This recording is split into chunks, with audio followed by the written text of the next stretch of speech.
Hi there everyone, it's AJ Van-Rixtel and I'm back with another video.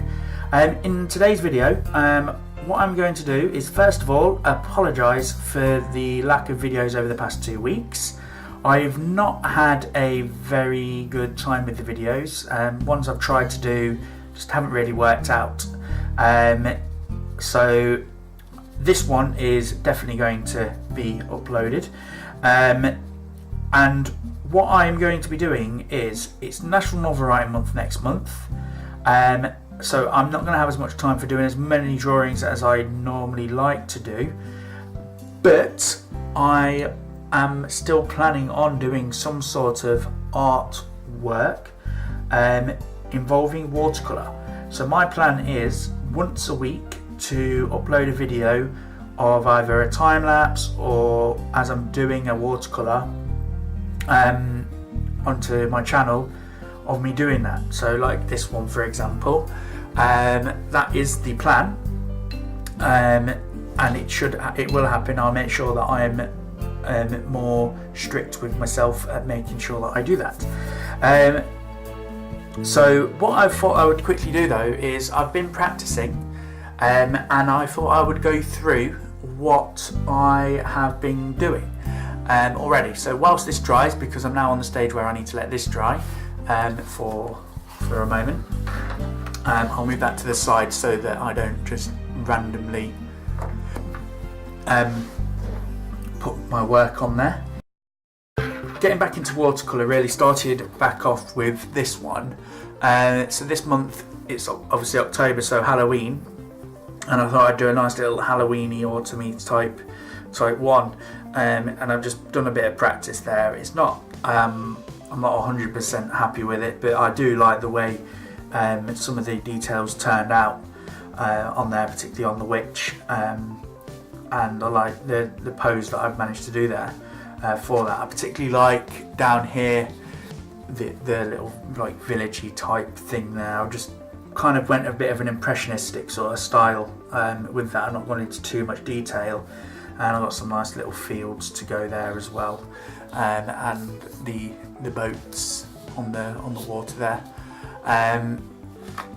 So that's the first one, and then this one, which I did this week. It's the same scene, but 4 different ways. So I did a sort of springy type scene where the grass is just starting to grow there.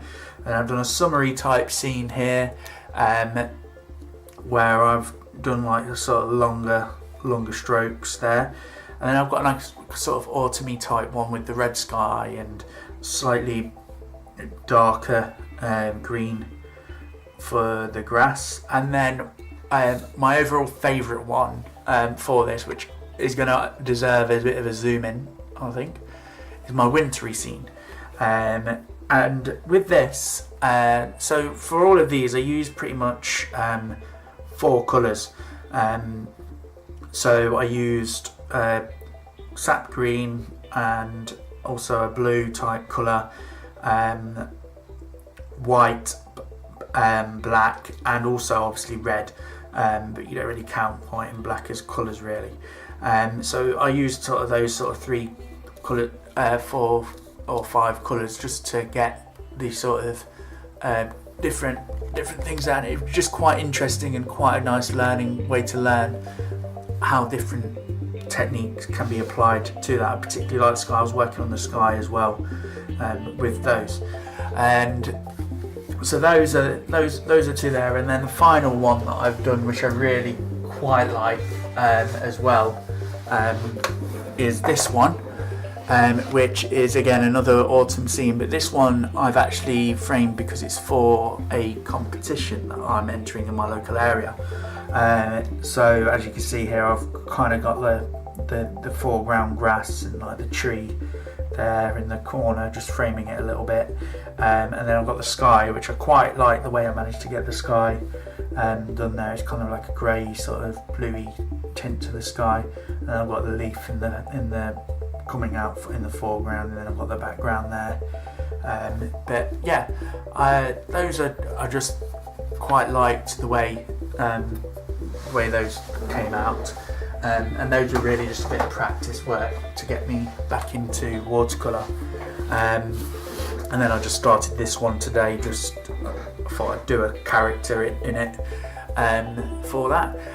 But yeah, so that's what you can expect from me, particularly in November whilst National Novel Writing Month is on. And if you check out my DeviantArt, I'll make sure I post any sort of watercolours that I do onto DeviantArt, so you can check those out. So until next time, goodbye.